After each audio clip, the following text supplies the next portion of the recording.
Hey everyone, welcome back to Apps from Scratch. Today, I'm going to teach you how to build YouTube's dark mode user interface. You'll learn how to use slivers, display the selected video above our bottom navigation bar with the Miniplayer Package, and even some basic Riverpod to manage the state of our app. Throughout the video, I'll hit upon some easy UI tricks to help you develop a clean and beautiful user experience.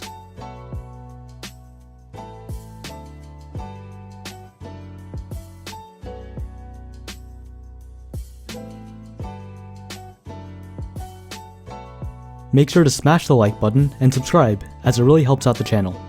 If you want to learn how to build real-world apps with Flutter, check out my courses at launchclub.io. And with that, let's get into it.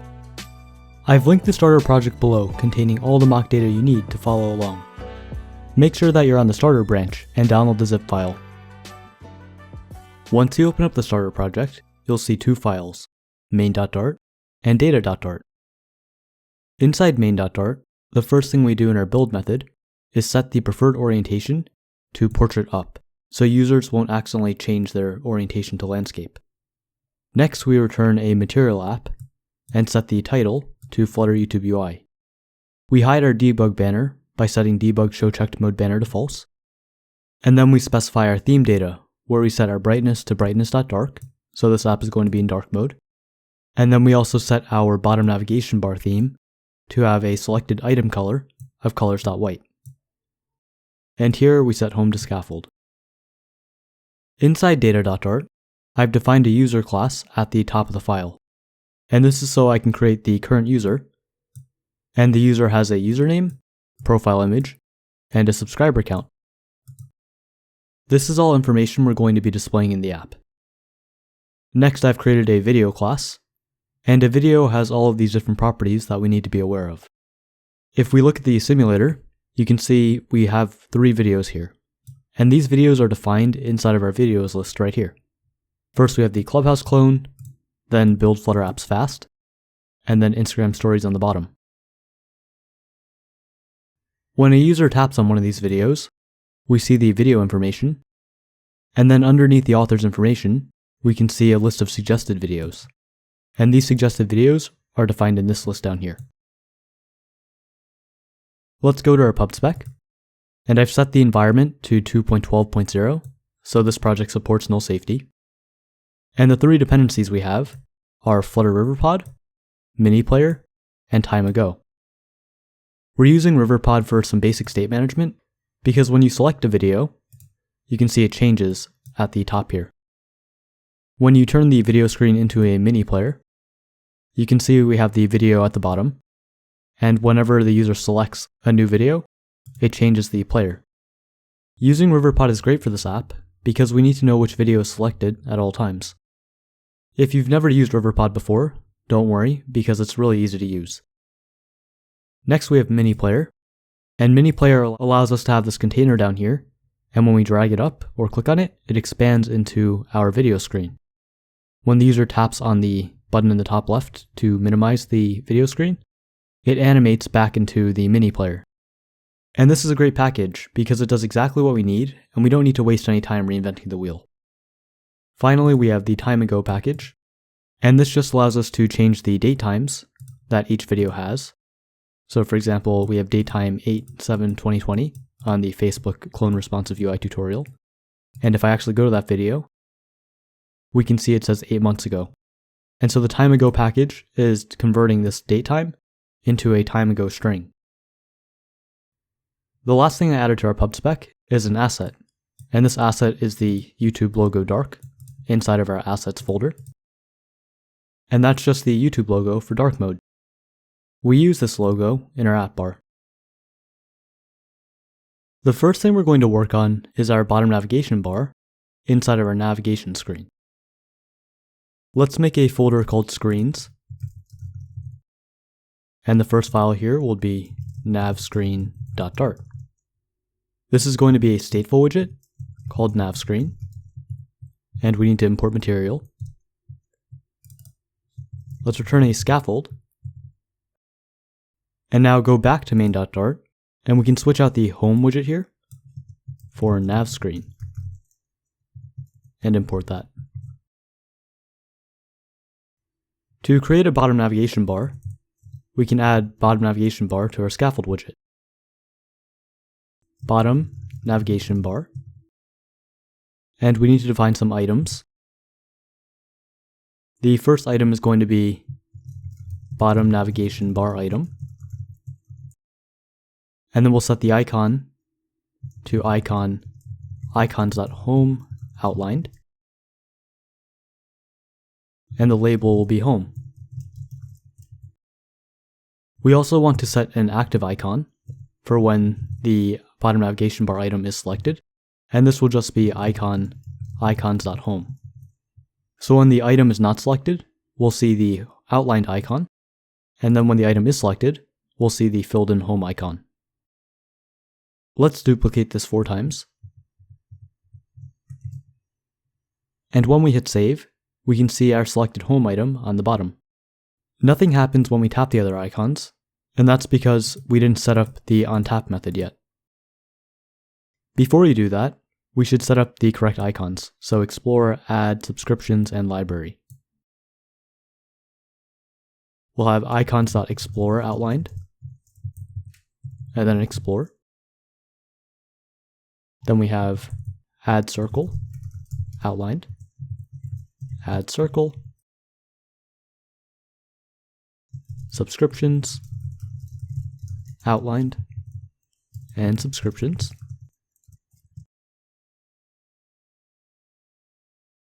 And finally, library. And this is going to be video_library outlined and video library. In order to allow the user to tap on the different icons and change the selected icon, we need to add a selected index variable. So I'll have int selected index and set that to 0. Then our bottom navigation bar will have current index set to the selected index. When the user taps on any one of these bottom navigation bar items, we'll call setState and set the selected index to the selected index. And now if we click, we can see the icons update accordingly. To turn off the shifting effect, all we have to do is set the type to bottom navigation bar type.fixed. And that also fixed our icon colors. We can see the selected item has larger text than the other items. So let's set the selected font size to 10.0, and then we'll also set the unselected font size to 10.0. And that will just make it uniform. And I just noticed that our add circle is filled in right now, and I believe that's because I added an extra D here. So this should be add circle outline instead of outlined. And now that looks correct. When we compare it to this bottom navigation bar, it looks spot on. Now let's work on displaying the correct screen when the user taps on any of the bottom navigation bar items. The way we're going to do this is by using a stack widget, and then combining that with an Offstage widget.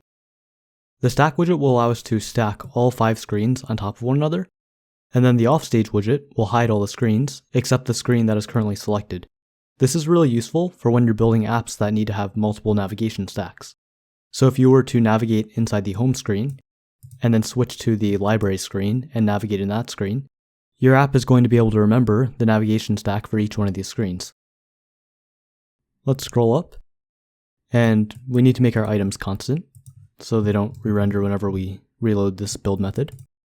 And then we'll define some screens. So we'll have final screens, and then we'll have our home screen, which we'll create in a second.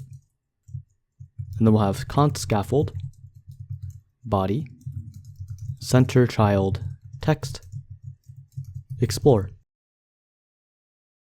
Let's copy this 3 more times. And next we'll have add, then subscriptions, and then library. Our home screen will be created inside of our screens folder. Homescreen.dart. This will be a stateless widget called homescreen. Import material, and return a scaffold for now. We can now import this screen into our nav screen. So now for our body of our scaffold, we could just do screens selected index. But again, as I talked about before, if we were to navigate inside of our home screen and then switch to the Explore, Add, Subscriptions, or Library screen and switch back to our home screen, we're actually only rendering the screen that we just clicked on. And so we're going to lose our entire navigation stack for each screen whenever we switch screens. So the way around this is to create a stack widget and then map our screens as a map. And because we turn the list of screens into a map, we know the index now, so that's the key here. And then each screen, we'll put screen. We'll turn it into a map entry, where the key is the index, and then we'll make an Offstage widget. And the child here will just be the screen. We can then convert the map into the values, and then turn it into a list. If I hover over Offstage, you can see it creates a widget that visually hides the child. And we only want to show the screen that's currently selected. So we can set Offstage to selected index is not equal to I. And now this will hide all the screens that aren't selected. We're able to preserve our navigation stacks for each screen because every single screen is going to be rendered, but only the selected one will be visible. And so if I switch between these, we can see it's working perfectly. Next, we're going to work on our app bar. When the user scrolls up, we want the app bar to disappear, but when they scroll back down, we want the app bar to appear. To achieve this effect, we're going to be using a Sliver App Bar. Inside of our home screen, let's create the body, and this is going to be a custom scroll view. A custom scroll view takes in slivers, which allows us to have a Sliver App Bar. Let's first add the YouTube logo, and then we'll add the icon buttons. Leading will be image.asset, assets/YouTube logo dark.png, and this is the route to the YouTube logo inside of our project. Let's increase the size by setting the leading width to 100.0. And then we can add some padding to this and set edge insets.only left 12.0. Let's handle these actions next. So we'll set the actions to icon button, icon const, icon icons.cast, and on pressed we'll leave empty. Let's duplicate this 3 more times. Next we have notifications outlined, search, and then for the last one we're going to be using a circle avatar instead of an icon because this is the user profile image. So circle avatar, foreground image, and then we can access network image current user. And this current user is from the data.dart file, .profile image URL. Let's increase the icon size to 40.0. And that looks just like the UI. Because the YouTube app uses the Sliver App Bar across multiple screens, we should extract it out into its own widget. So I cut that out, and now I'm going to make a widgets folder with custom Sliver App Bar .dart. This is stateless, custom Sliver App Bar, import material, and then paste what you just cut. And import data.dart. Now if I go back to home screen, and we can type in custom Sliver App Bar. And before we import this, let's make a barrel file called widgets.dart so we can clean up our imports, because we're going to be creating a bunch of widgets. So export custom Sliver App Bar, and then import widgets.dart. Now when the user scrolls up, we can see the app bar disappears, but when they scroll back down, we need the app bar to come back no matter where they are in the list. So we need to set the floating property to true. And if we hover over that, you can see it just makes the app bar visible as soon as the user starts scrolling up towards the app bar. Now let's work on adding a list of video cards. Because we're in a custom scroll view, we're going to need to use a SliverList.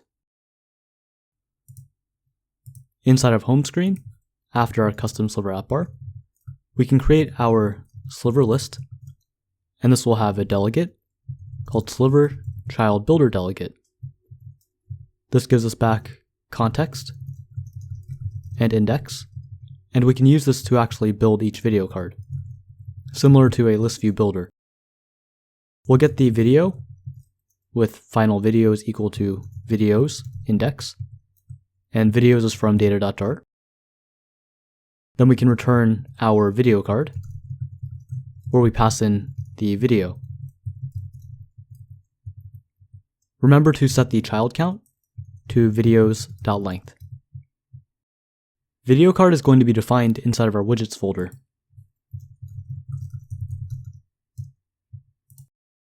Stateless video card, import material,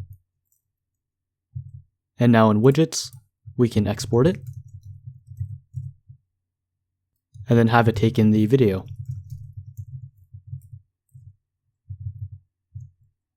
Import data.dart, and generate the constructor. Each video card is going to be a column widget, where we first have a stack widget to display the image, and then the timestamp in the bottom right. And then we have a row widget with the circle avatar, and then a column widget with the title and the author of the video, and extra information like views and the time ago. And then all the way on the right here, we have an icon. Let's start by creating the entire column widget, and then focus on creating the thumbnail with the timestamp. Change this to column, children, and then we can add image.network, where the source will just be the passed in video, thumbnail.url. Height we'll set to 220.0. The width will be doubled on infinity, so it stretches to the entire width of the column. And then fit will be boxfit.cover. And now we have our three thumbnails. In order to add the timestamp in the bottom right, let's wrap our image.network in another column, and then change this column to a stack. From here we can add a positioned with bottom 8.0 and right 8.0. The child will be a container widget with colors.black, and the child is going to be text video.duration with style theme.ofcontext.texttheme, and we're going to be using the caption for this. Copy width colors.white. And if you've never used text themes before, I'll leave a link in the description below to the material docs about text themes. We can add some padding to our container, const edge insets.all 4.0. And now we've completed the thumbnail with the timestamp. Next, let's focus on this row widget down here, where we have the circle avatar, the title and the video information, and then the icon. Underneath our stack, we're going to make a row widget, and we'll have our circle avatar, where the foreground image is a network image with video.author.profileimage URL. We can wrap the circle avatar in a gesture detector with onTap, and this will just be print navigate to profile. To the right of the circle avatar, we're going to have another column, which will contain the two text widgets. Text video title and text video.author.username, and then I'm going to add a bullet point with option 8 on Mac, view.viewCount, or video.viewCount rather. Views, another bullet, and then video.timestamp. Let's save that. You can see we're getting an overflow error right now, but before we deal with that, let's actually figure out how to use the timeago package. So if you remember, in the beginning I told you guys that I imported timeago, and to use this package, we need to go to the top of this file and import the timeago package. And we'll alias this as timeago. Now we can just type timeago.format and pass in the video timestamp.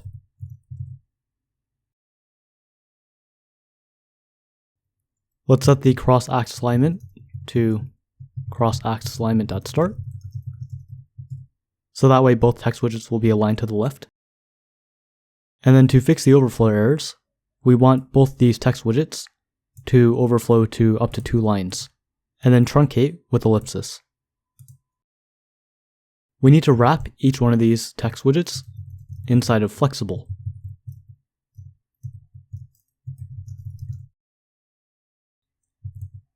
And then set max lines equal to 2. Overflow will be text overflow.ellipsis.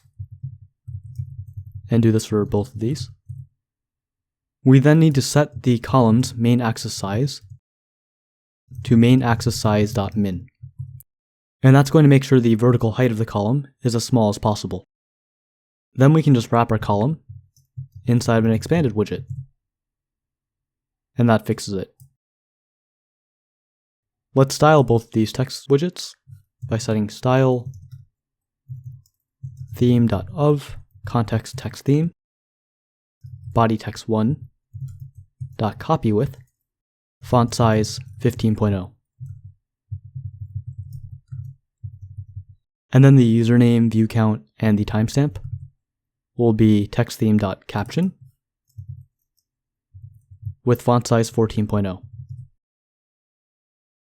We can add some spacing between the expanded column and the circle avatar with const sized box with 8.0. And let's wrap our row widget in padding to give it some more space. Edge insets.all 12.0. Lastly, we need to add an icon. And this icon is the more vertical icon. Icon icons.more vert size 20.0. And we should wrap this in a gesture detector in case you want to implement the ability to tap on it. The reason we're not using an icon button here is because an icon button has padding by default, and we don't want to add extra padding if it's not necessary. To match with the UI, we need to align each item in the row widget to the top. And so we can set the row widget's cross-axis alignment to cross-axis alignment.start. And then we'll also set the main axis alignment to main axis alignment.spacebetween to make sure the icon on the right will be pushed all the way to the right edge. And that's everything we have to do for our video card for now. Before we work on adding this mini player, we need to know which video is selected. As I mentioned earlier, we're going to be using Riverpod to manage our state. Whenever the user taps on one of these videos, we want our selected video state to update with the selected video. If the user taps on this X button here, then we want the selected video state to be null, and in that case, we wouldn't show the mini player at all. Let's go into our nav screen, and at the top here, I'm going to define final selected video provider and set this equal to a state provider of type video. And because video can be null, I'm adding a question mark here. Ref null, because when the app is first launched, no video is selected. Import data.dart.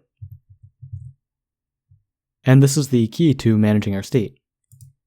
In order to access a state provider, we need to go back to main.dart and then wrap our my app inside of a provider scope. Provider scope lets us access our providers anywhere in the app. So now if I go to the video card, I can wrap the entire video card widget, so the column here, in a gesture detector with onTap, and then I can use context.read to access the selected video provider. And in order to use context.read, we need to make sure Riverpod is imported. So import Flutter Riverpod. And then we can just set the state, which is a video, to the video that was tapped.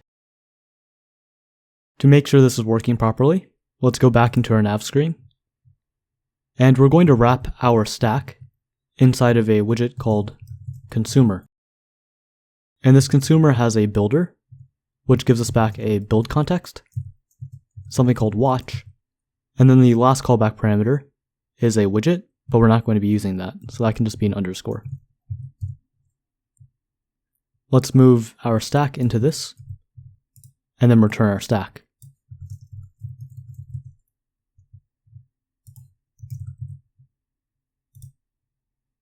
We're also going to need to hot restart the app, because we added a provider scope. To get the selected video, I can just do final selected video and set that equal to watch, which takes in the provider. So selected video provider dot state, which is the video.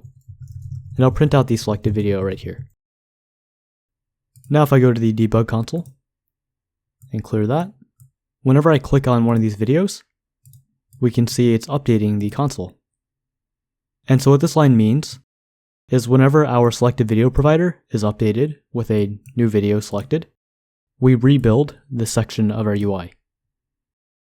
And this is going to be an integral part of how we display our mini player right here, because our mini player is actually going to be part of our stack widget and rest right above the bottom navigation bar. Let's start working on adding this mini player. We can remove the print statement right here. And then after we create our stack of screens, we're going to add our mini player by doing .add mini player. And we need to import the Miniplayer package. Max height is required, and that's because when the user drags up on the mini player or taps it, we need it to expand to the full height of our screen. So max height will be media query .of context .size .height. And then we also need min height, which will be underscore player min height. And we're going to define this up here. Static const double player min height. And let's set this to 60.0. The mini player also needs a builder parameter, and this gives us back height and percentage. So height is the current height of our mini player, and the percentage is the percentage of the max height. For now, let's just return a container widget with a centered text widget. And we can have it print out the height and the percentage. Right now we're getting the error that the mini player can't be assigned to the parameter type offstage, and that's because if we hover over toList, we can see it's a list of offstage. And so we need to wrap our mini player inside of an offstage widget, and we only want the mini player to be shown if the selected video is not equal to null. So if the selected video is null, then offstage would be true, which means that this widget is hidden. Let's set the color of the container to color theme .of context .scaffold background color. And now we can see the height and the percentage. So when I slide this panel up, we can see the height and the percentage are changing accordingly. And when I reach max height, it actually snaps into place.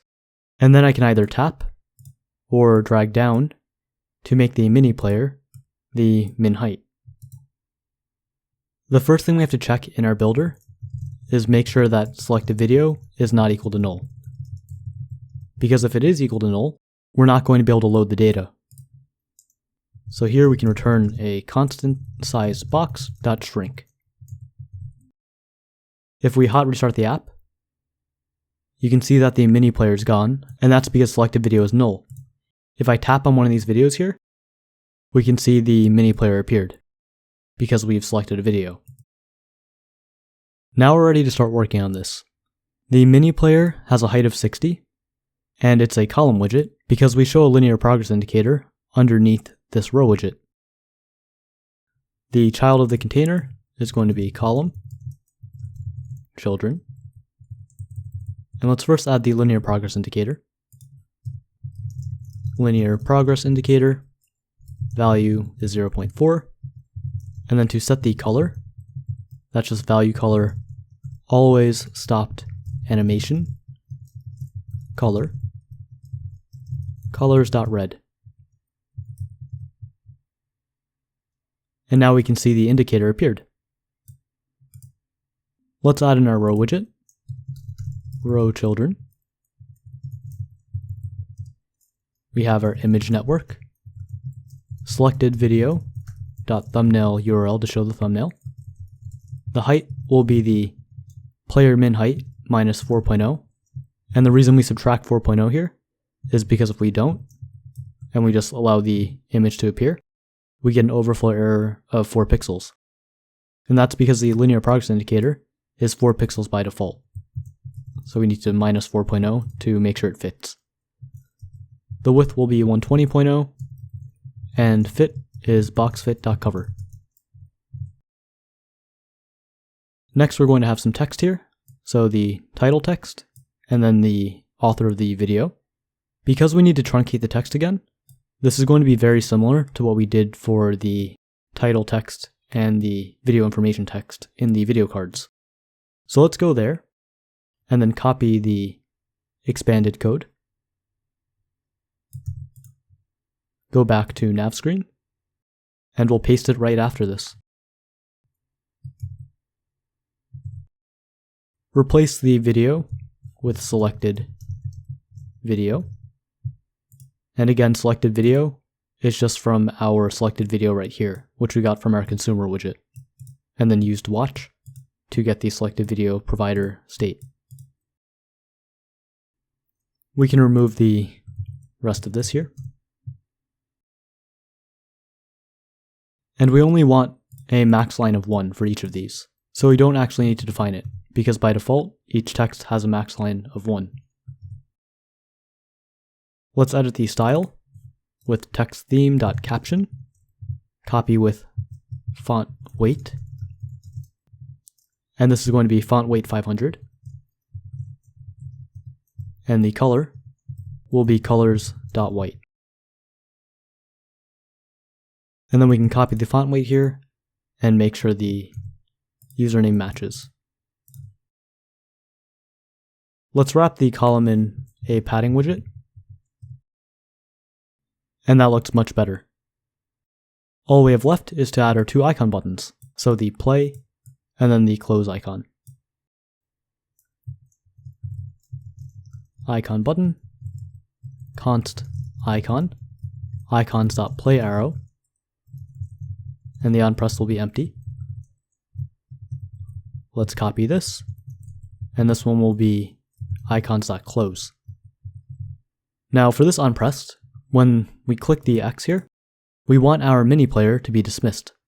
So that means context.read selected video provider needs to have a state equal to null, because we don't want any video to be selected. And so if I save and click this, we can see it disappears. Okay, so now whenever the user taps on any one of these thumbnails, we can see that the mini player gets updated accordingly. Ideally, when the user taps on any one of these video cards, it would expand into the video screen. So that screen would look like this, where the thumbnail would become full size with the video information, and then the suggested videos down here. To make the Miniplayer expand to full height on tap, we need to add a Miniplayer controller. And because we need to access this Miniplayer controller on our video screen and our home screen, we should access this Miniplayer controller through a provider. So at the top here, we can make final Miniplayer controller provider, set this equal to state provider of type Miniplayer controller, Miniplayer controller. And this should be a lowercase p. And we can tack on auto dispose here, so it disposes of our Miniplayer controller when it's no longer needed. Let's go down to our Miniplayer and add the controller parameter and set that equal to Miniplayer controller. We'll define this variable right underneath selected video. So we have final Miniplayer controller is equal to watch Miniplayer controller provider dot state, which is the Miniplayer controller. Now what this means is we can go into our video card, and whenever a user taps on a video, we can do context.read Miniplayer controller provider dot state, and then call the method animate to height. Animate to height takes in a height, a panel state, and a duration.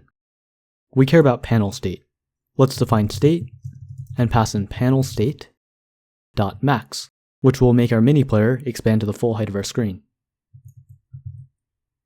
Now if I hot restart the app and click on one of these thumbnails, we can see the Miniplayer expands to the entire height. And it works for every single one. One more thing we should add is some padding to the bottom of our list view, because right now the Miniplayer is actually blocking the text. So inside our home screen, let's wrap our SliverList in sliver padding with padding const edge insets dot only bottom, and we'll set this to 60.0 and change child to sliver. And now if we select one of these, it looks a lot better. When our Miniplayer is fully expanded, we want to show the video screen. So let's make a new file called videoscreen.dart, and this will be a stateless widget for now called video screen. The way we're going to be able to display the video screen when the Miniplayer is expanding is by checking the current height of our video player. Here I'm going to check if the height is less than or equal to our player min height, which is 60, plus 50.0. And if it is, then we'll show the Miniplayer right here. Otherwise, we actually want to show the video screen. So if I save that and drag up, we can see when I pass the point we just defined, it turns into the video screen. And then when I drag down, it turns back into the Miniplayer. And this is all thanks to the builder, because as we saw before, whenever our Miniplayer is being rebuilt, our builder here is being triggered. Let's start working our way down our video screen. First, we're going to have our thumbnail, and then we're also going to have an icon here that the user can tap to dismiss the video screen. And down here, we'll have the linear progress indicator. Let's go to our video screen. And this will be a scaffold widget with body, container, color will be theme.ofcontext.scaffold background color. And the child of this will be a custom scroll view, because in addition to all this information, we also have a SliverList down here, so the user can continuously scroll the entire screen. Let's set the shrink wrap to true, and then start defining our slivers. We have a sliver to box adapter with the child, and in order to get the information about the video, we need to use a consumer widget so we can watch the selected video provider. Consumer, builder, and remember to import Flutter Riverpod. context, watch, and then we don't use the last widget here, so that's an underscore.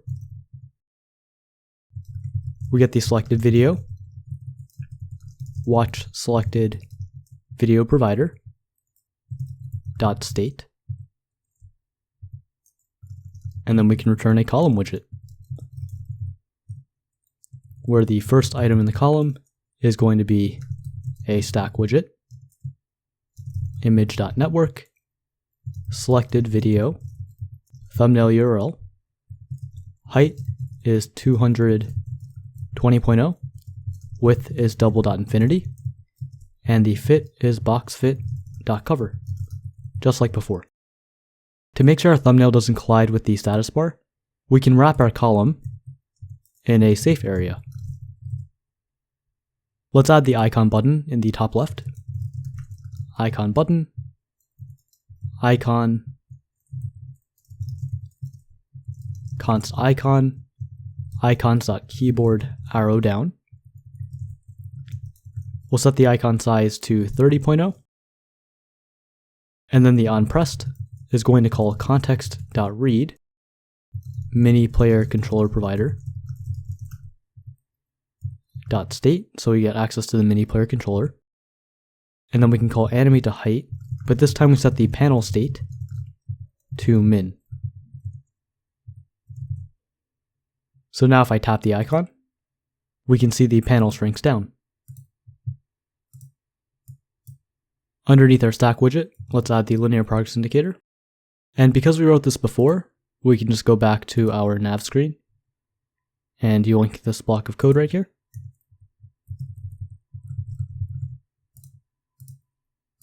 And paste it right underneath the stack. Now let's work on adding all of this video information.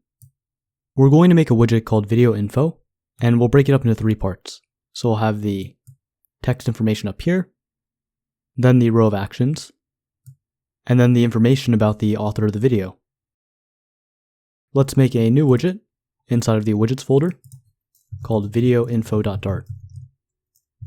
This is a stateless widget. Import material, and this will take in a video. Generate the constructor, and now if we go back to widgets.dart and we can export video info, let's go to our video screen, and right after our linear progress indicator we can have video info and pass in the selected video. Let's start off with a column widget where we have text, video title, and the style is theme.ofcontext.texttheme.bodytext1, copy width, font size 15.0. After that we'll add some padding, so const size box with a height of 8.0. And this will be text, the view count, so video.viewCount, views, and then a bullet point, so on Mac that's option 8, and I'm not sure what that is on Windows. timeago.format, video.timestamp.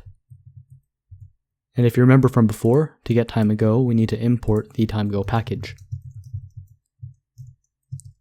as timeago. The style will be theme.ofcontext.texttheme.caption with copy width font size 14.0. And then to left align it, we need to set the column's cross-axis alignment to cross-axis alignment.start. Let's wrap the column in padding, and we'll make this 16.0. Next we're going to have a divider here, and then our action row, and then another divider. Underneath text, we'll have const divider, and we'll duplicate that. And then we'll make a private widget called actions row that takes in the current video. So underneath our video info, let's make stateless actions row. And again, the underscore here makes it private, so we can only access our actions row inside of this file. This will take in a video, so we can copy the code up here, paste it down here, actions row. And if we take a closer look at our UI, we can see each one of these icons and label are very similar. So it makes sense to make a function that creates an action, where we can just specify the icon and the label. So this is going to be a row widget with children. And we're going to make a function called buildAction. This will take in a context and then the icon. So the first one is thumb up outlined. And then the label. So in this case, it's the video likes. Let's make that 4 more times. Next we have video dislikes, thumb down outlined, then reply outlined. The text here will be share.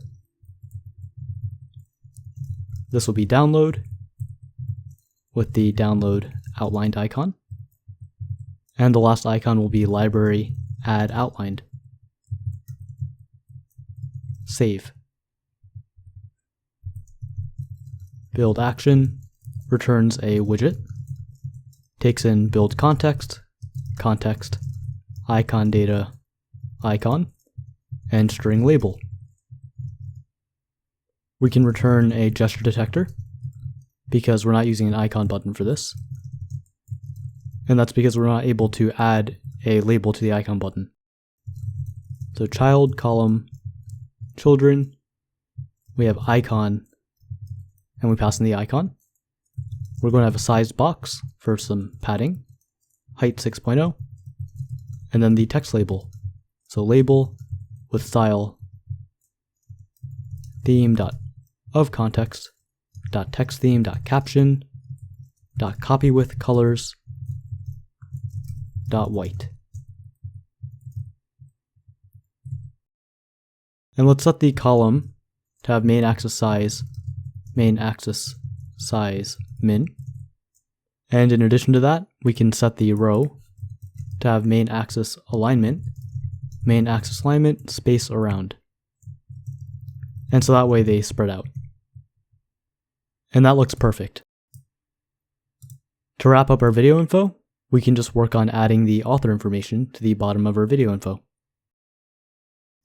Let's make another private widget called author info. This will take in a user. And this is going to be a row widget. So row children.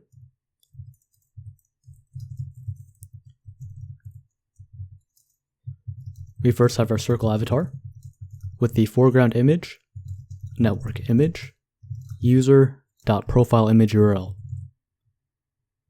And if we go back up here, we can add in the author info and pass in the video.author. And let's add the other const divider.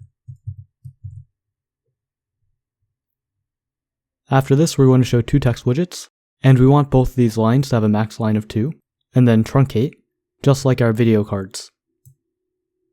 So let's go into our video card, and take the expanded right here. Go back to video info, and paste it right after circle avatar. We'll change out the first one to user.username. And this one down here will be user.subscribers, subscribers. We can add some padding between these two with const sized box width 8.0.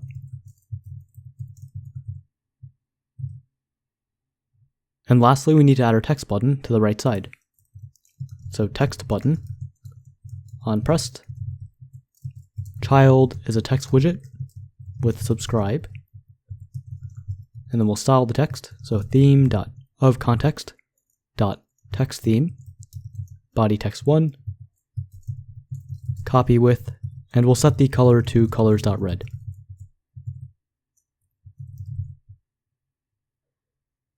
And I put the text button in the column when it should actually be inside the row. So we can move that right after expanded and save that. And now it's all the way on the right side. The last thing we should do is wrap the row widget inside of a gesture detector, because if a user was to tap this, then we would want to navigate to the profile of the user. And now we're all done with our video info. To finish up the UI in our video screen, we just need to add our SliverList and show the suggested options. Let's go into our video screen, and we can close out a lot of these files here. After our Sliver to Box adapter, and inside the custom scroll view, we can add SliverList, delegate, Sliver child builder delegate, gives us back context and index.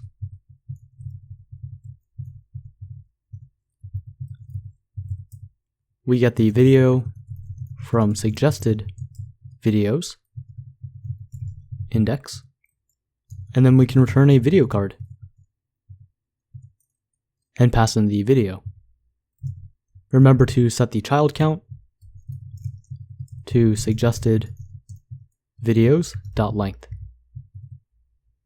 And now if we scroll here, we can see each one of the cards. It's important to note that each thumbnail has padding on the side. If we compare it to the home screen, we see that there's no padding on the side. So in order to add padding here, our video card needs to take in a has padding boolean. So for this we'll set has padding and pass in true. In the video card, we'll take in final bool has padding, and this will not be required, so we'll set a default value of false. To add padding to the image, we can wrap our image here in padding, and we'll do const edgeinsets.symmetric horizontal. If has padding is true, then we'll return 12.0. Otherwise we'll return 0, because we don't want any padding on the home screen here. Remove const, and then once we save this, and then click into any one of these, we can see we have padding now. And that's great. We should also fix the timestamp here. So the position from the right should be has padding 20.0, otherwise 8. And that just moves the timestamp over a bit. And now our UI looks spot on. There's one more thing we have to fix though, and that's when we select one of these video cards inside of our video screen. When I try to select one of these cards and just tap the screen, we can see the Facebook clone is selected, but we probably want the user to know that they selected it and scroll them back to the top. To do this, we need to add another variable on our video card, and this will be a void callback. The idea here is that we're going to have an onTap, which is actually nullable, so this can be null. And inside the gesture detector here, we'll say if the onTap is defined by checking if it's not null, then we'll call onTap.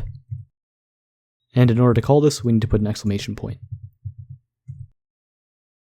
To scroll to the top of the screen when the user taps on one of these cards, we need to go back to the video screen and add a scroll controller. This scroll controller is going to be attached to our custom scroll view, and then when the user taps on the video card, then we're going to have a function that gets triggered, which accesses our scroll controller and calls the method animateTo. And I'll leave this empty for now, and we'll define this in a second. So at the top here, we need to convert this to a stateful widget, create a scroll controller. Inside init state, let's make scroll controller equal to scroll controller. And then don't forget the dispose method to dispose of it. So if scroll controller is defined, then we can just call scrollController.dispose. And then we need to attach the scroll controller to our custom scroll view by setting controller equal to scroll controller.